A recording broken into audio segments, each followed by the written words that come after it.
अस्सलामुअलैकुम दोस्तों, मेरा नाम अतिका मलिक है और एक बार फिर से आप सबका खुशामदीद है आपके अपने YouTube चैनल आओ सीखें विद अतिका पे।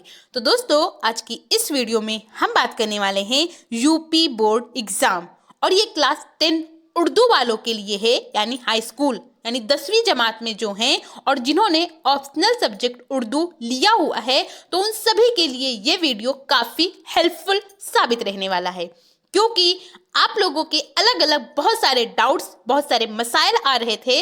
तो मैंने सोचा क्यों ना एक ही वीडियो ऐसी बनाई जाए जिसमें आपके सारे मसाइल का हल मौजूद हो। तो जो एग्ज़ाम आपका 12 मार्च 2025 को होना है, तो अब टाइम चूंकि बहुत कम बचा हुआ है, तो आप क्या पढ़ें तो जिससे आप टॉपर बन सकें। तो आज की इस वीडियो में हम इन 5 पॉइंट्स पे डिस्कस करने वाले हैं डिटेल में।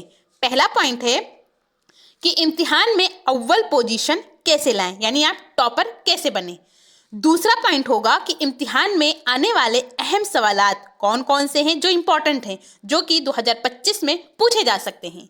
इसके बाद अगला पॉइंट होगा कि वक्त का इस्तेमाल कैसे करें, यानी जो टाइम आपको दिया जाएगा 3 घंटे, आपको उसको कैसे मैनेज करना है, किस क्वेश्चन पर कितना टाइम देना है। इसके बाद अगला पॉइंट है कि कॉपी लिखते वक्त की अहम बातें, यानी किन बातों को आपको ख्याल रखना होगा कॉपी को लिखते वक्त, क्या करें क्या ना करें और कॉपी लिखने का तरीका क्या होगा। इसके बाद अगला पॉइंट है कि इम्तिहान में पढ़ने वाली दुआ कौन सी है। ये काफ़ी इंपॉर्टेंट है, ये सिर्फ आप उर्दू के पेपर में ही नहीं बल्कि इसके अलावा और जितने भी पेपर हों उन सभी में आप इस दुआ को पढ़ सकते हैं। इंशाल्लाह बहुत ज़्यादा हेल्पफुल साबित होगा, आपका एग्ज़ाम बहुत अच्छा होगा, क्योंकि एग्ज़ाम की हम तैयारी कर लेते हैं, पूरी अच्छे से तैयारी हो जाती है, उसके बाद भी हमें डर लगता है, हमें घबराहट होती है कि पता नहीं वो चीज़ें पूछी जाए ना पूछी जाए, हमें डर लगता है। तो अगर आप इस दुआ को पढ़ेंगे तो आपका सारा डर दूर हो जाएगा और जो कुछ आपने पढ़ा है वो सब ऑटोमेटिक आपके जहन में आ जाएगा, आपको चीज़ें याद आ जाएंगी। तो इन 5 पॉइंट्स पे हम डिटेल में डिस्कस करने वाले हैं। पहला पॉइंट हमारा क्या है कि टॉपर कैसे बने। अब टाइम कम है तो हम क्या पढ़ें कि हम टॉप करें। तो इसके लिए आपको 3 चीज़ें करनी होंगी। नंबर 1 पर आता है हमारा सिलेबस। अब चूंकि जो हाई स्कूल की अगर आप बुक देखेंगे जिसका नाम है उर्दू की नई किताब, तो उसमें बहुत सारे चैप्टर्स दिए गए हैं, हमें सारे नहीं पढ़ना है। जो हमारे सिलेबस में बताया गया है, चूंकि सिलेबस में कम चीज़ें हैं और बुक में ज़्यादा चीज़ें हैं, तो जो सिलेबस में जितने चैप्टर्स को बताया गया है हमको उनको तैयार करना है। दूसरा पॉइंट हमारा है PYQ, यानी प्रीवियस ईयर क्वेश्चंस, उसको सॉल्व करना है। और ये मैंने सॉल्व कराया हुआ है 2019 से लेकर 2024 तक के आपको क्वेश्चन पेपर मिल जाएंगे, जिसका मैंने सोल्यूशन भी बताया हुआ है। तो आप इसको सॉल्व कीजिएगा, क्योंकि जब आप सिलेबस देखेंगे तो आपको ये आइडिया लगेगा कि आपको पढ़ना क्या है। जब PYQ सॉल्व करेंगे तो आपको जो क्वेश्चन होते हैं उनके पूछने का स्टाइल पता चलेगा। इसके बाद तीसरा जो पॉइंट है वो है मॉडल पेपर। मॉडल पेपर में ये है कि कौन से क्वेश्चन पूछे जा सकते हैं जो इम्पोर्टेंट है। तो ये मैंने अभी हाई स्कूल वालों के लिए 2 मॉडल पेपर बनाया हुआ है, अभी 3 मॉडल पेपर इंशाअल्लाह और बनाना है। अभी चूंकि इंटर वालों का करा रही हूँ तो उसके बाद हाई स्कूल का कराऊंगी, तो अभी आप परेशान नहीं होइए, 3 मॉडल पेपर भी आपको मिलेगा। तो जो अभी 2 मॉडल पेपर हैं आप इसको तब तक तैयार कीजिएगा। तो आप कम टाइम में भी अगर इतनी सारी चीज़ें पढ़ेंगे तो बहुत अच्छा कर पाएंगे। का दूसरा पॉइंट था कि इम्तिहान में आने वाले अहम सवाल कौन कौन से हैं। तो इम्तिहान जो होगा, आपका एग्जाम जो होगा, उसका जो क्वेश्चन पूछने का स्टाइल होगा, पैटर्न होगा, वो 2 हिस्सों में बटा होगा। पहला हिस्सा जो होगा ये अलिफ होगा और पहले हिस्से में आपके 20 सवाल होंगे। जैसे यहाँ पर हिदायत भी दी गई है कि सवाल नंबर 1 से 20 तक हिस्सा अलिफ के सभी सवालात मुतबादिल किस्म के हैं, यानी मारूजी सवालात हैं, जिन्हें हम ऑब्जेक्टिव टाइप क्वेश्चन कहते हैं। मुंदरजा झेल सवालात में हर एक के 4 मुतबादिल जवाबात दिए गए हैं। इनमें से सही मुतबादिल को चुनें और उन्हें OMR शीट में लिखें, जिसके लिए आपको 20 नंबर मिलेंगे। तो ये हिस्सा अलिफ। तो अब हम इसके लिए पढ़ें क्या? तो ये जो ऑब्जेक्टिव टाइप क्वेश्चन होंगे ये आपके जो सिलेबस में चैप्टर्स बताए गए हैं उन्हीं से बनाकर पूछे जाएंगे, कुछ अलग से नहीं होगा। तो मैंने इसको भी कराया हुआ है। पिछली बार 2024 में मैंने आपको कराया था कंप्लीट उर्दू का जो ऑब्जेक्टिव टाइप क्वेश्चन थे उनको, जो इंपॉर्टेंट थे। तो आप उसको देख सकते हैं, वो एक मैराथन के रूप में है। मैं आपका उसका लिंक डिस्क्रिप्शन में दे दूंगी, तो आप वहां से देख लीजिएगा, क्योंकि आपका सिलेबस सेम है, कुछ भी चेंज नहीं हुआ है। तो अगर आप वो ऑब्जेक्टिव टाइप क्वेश्चन सॉल्व कर लेंगे तो आपका ये 20 नंबर बिल्कुल क्लियर हो जाएगा। सिर्फ 20 नंबर ही नहीं, बल्कि जो हिस्सा बा है इसमें का भी जो पहला सवाल जो वेरी शॉर्ट टाइप क्वेश्चन होगा, ये आपका जो मुख्तसर तरीन सवाल जिसको हम बोलते हैं, ये आपके इसी जो ऑब्जेक्टिव टाइप जो कंप्लीट मैराथन है मैंने कराया था 2024 में, उन्हीं से सॉल्व हो जाएगा। ये 6 नंबर भी आपको वहीं से मिल जाएंगे। तो इसके लिए कुछ अलग से नहीं पढ़ना है, क्योंकि इजी ही रहता है। अगर आप उसको अच्छे से कर लेते हैं तो आपके ये 6 नंबर भी हो जाएंगे। इसके बाद फिर अगला सवाल होगा दूसरे नंबर का कि मुंदरजा झेल सवालों के मुख्तसर जवाब लिखिए। ये मुख्तसर जो जवाब है इसका मतलब है शॉर्ट टाइप। वो वेरी शॉर्ट टाइप था और ये शॉर्ट टाइप क्वेश्चन है, जिसके लिए आपको यहाँ पर 20 नंबर मिलेंगे। इसमें सबसे पहले आपको पूछा जाएगा असनाफे अदब। अब असनाफे अदब में तो बहुत सारे हैं, जैसे नाविल, इंशाइया, अफसाना, खाका, गजल, नज्म, कसीदा, मरसिया। तो आप 2025 की अगर तैयारी कर रहे हैं तो सारे ना करके बल्कि सिर्फ अगर 5 को अच्छे से पढ़ लेते हैं। नंबर 1 पर आता है नाविल, दूसरा है इंशाइया, तीसरा है अफसाना, चौथा कसीदा और 5वां मरसिया। अगर आप इन 5 को तैयार कर लेते हैं तो आप बेहतर कर पाएंगे। इसके बाद दूसरा है गजल की तशरीह। तो अब गजल की तशरीह में भी आपके सिलेबस में बहुत सारे शायर के नाम दिए गए हैं, तो आप सबको ना पढ़कर जो इम्पोर्टेंट मैं आपको बताऊं 2025 के लिहाज से, तो उनमें 4 नाम हैं। एक है अल्ताफ हुसैन हाली, दूसरा है अल्लामा इकबाल, तीसरा है फानी बदायूनी और चौथा है फैज अहमद फैज। तो इन 4 शायरों के आप शेर को पढ़ लीजिएगा, इनकी तशरीह कैसे करनी है एक बार देख लीजिएगा, तो इंशाल्लाह आपका ये सवाल भी हल हो जाएगा। फिर अगला है उर्दू कवायद। उर्दू कवायद में आपसे पूछा जाएगा सनाए व बदाए, जिसे फिगर्स ऑफ स्पीच बोला जाता है इंग्लिश में। तो इसमें भी बहुत सारे हैं।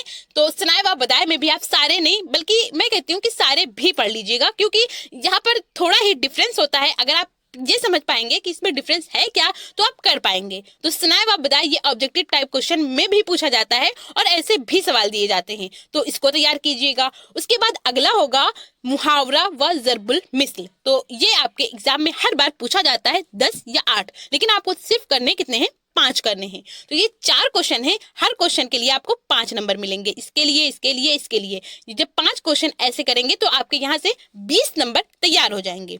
उसके बाद तीसरा क्वेश्चन है मुंदरजा झेल सवालों के तफसीली जवाब लिखिए। तफसीली का मतलब क्या है, ये लॉन्ग टाइप क्वेश्चन है और इसके लिए आपको क्या मिलेगा, 24 नंबर मिलेगा। लेकिन यहाँ पर क्वेश्चन 4 होंगे, तो एक क्वेश्चन का जब आप हल करेंगे तो उसके लिए आपको 6 नंबर मिलेंगे। तो यहाँ पर चारों में 6-6 नंबर मिलेगा। इस तरह आपके कितने 24 नंबर हो जाएंगे। तो इसमें पहला सवाल आपका होगा कि नस्र की तशरीह करें। अब नस्र में भी आपके जो सिलेबस में उसमें बहुत सारे बताए गए हैं, तो आप सबको ना करके किन का तैयार करने, तो उसमें एक नाम है उमराव जान अदा, इनको तैयार कीजिएगा। दूसरा है चारपाई और तीसरा है हिंदुस्तानी तहजीब के अनासिर। तो इन 4 चैप्टर को आप अच्छे से तैयार कर लीजिएगा। और वैसे आप कंफ्यूज ना हो इसके लिए मैंने सभी का खुलासा कराया हुआ है, क्योंकि खुलासा आपके एग्जाम में नहीं पूछा जाता है, लेकिन खुलासा से आपको आइडिया लगेगा कि ये किस चैप्टर की बात हो रही है। तो आप खुलासा जितने चैप्टर आपके सिलेबस में बताए गए हैं सबका खुलासा एक बार जरूर देख लीजिएगा, पढ़ लीजिएगा, क्योंकि इससे आप फिर गलत नहीं करेंगे। और जो काफी इंपॉर्टेंट है 2025 के लिहाज से, तो वो 3 ही हैं। इन तीनों को अगर आप अच्छे से सारी तशरीह देख लेते हैं तो आप अच्छा कर पाएंगे। फिर अगला है मजमून। अब मजमून भी पूछा जाएगा और ये 6 नंबरों के लिए पूछा जाएगा। तो इसके लिए भी मैंने इंपॉर्टेंट मजमून आपको बताया हुआ है, आप उसे देख सकते हैं।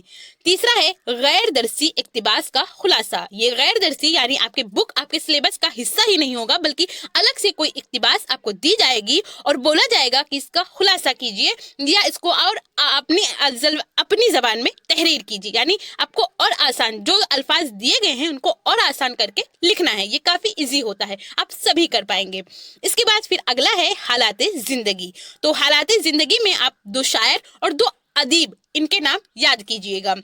मैंने आपको बताया हुआ भी है इम्पोर्टेंट हालाते जिंदगी जो कि 2025 के पॉइंट ऑफ व्यू से इम्पोर्टेंट है। उनमें नाम है, एक नाम है मिर्जा हादी रुस्वा, दूसरा है रशीद अहमद सिद्दीकी। ये दोनों कौन है? नस्र निगार हैं। और दो शायर के नाम भी याद कर लीजिएगा, एक है अल्लामा इकबाल और दूसरे हैं हसरत मोहानी। तो अगर आप इन चारों को याद कर लेते हैं तो इंशाल्लाह आप बहुत अच्छा करेंगे, आपका हो जाएगा, कोई मुश्किल नहीं है।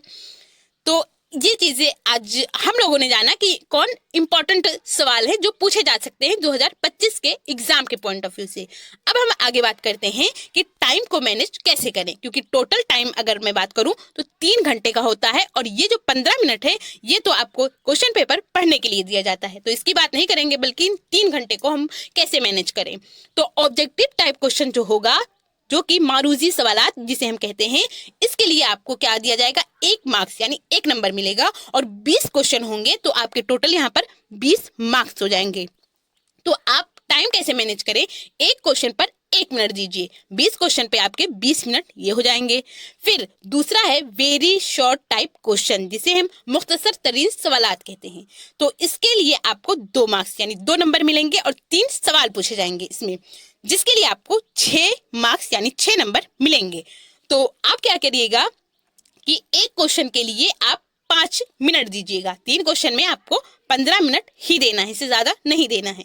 इसके बाद फिर अगला होगा शॉर्ट टाइप क्वेश्चन, यानी कि जो मुख्तसर सवाल हैं उनके जवाब आपको लिखना है, जिसके लिए आपको 5 मार्क्स मिलेंगे यानी 5 नंबर मिलेंगे और 4 क्वेश्चन पूछे जाएंगे तो 20 मार्क्स यहाँ से हो जाएंगे। तो आप टाइम मैनेज कैसे करिएगा? एक क्वेश्चन पर 15 मिनट दीजिएगा, इससे ज्यादा नहीं दीजिएगा। जब 4 क्वेश्चन आप सॉल्व करेंगे तो आपके 60 मिनट यानी 1 घंटा हो जाएगा, तो 1 घंटा आप इस पे दीजिएगा।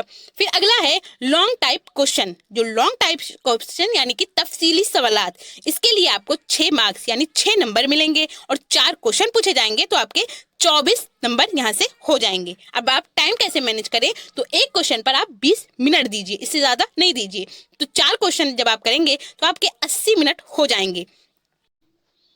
तो इस तरह आपके 175 मिनट हो जाएंगे, क्योंकि आपको मिलने कितने हैं? 3 घंटे, जिसे हम 180 मिनट भी कहते हैं।